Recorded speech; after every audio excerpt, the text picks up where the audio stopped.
Heart attacks కానీ alcoholics తాగే వాళ్ళ దాంట్లో ఏ వైటమిన్ డెఫిషియన్సీ ఉంటుందో తెలుసుకోవడానికి ఈ వీడియోనైతే కంప్లీట్గా చూడండి.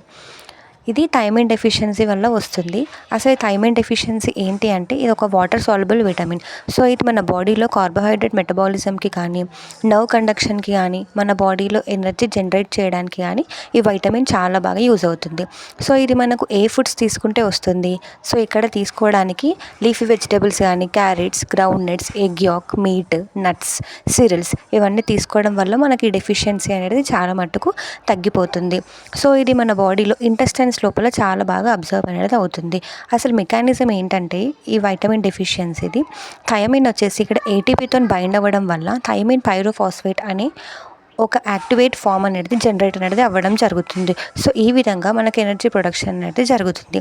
ఇది చాలా మట్టుకు తీసుకోవడం తగ్గిపోతుంది కాబట్టి మన బాడీలో హార్ట్ అటాక్స్ కానీ, ఆల్కహాలిక్స్ తాగే వాళ్ళ దాంట్లో కానీ ఎక్కువగా ఈ వైటమిన్ డెఫిషియన్సీ అనేది ఉంటుంది. For more videos please subscribe, share and part 2 కోసం కూడా వెయిట్ చేసి చూడండి.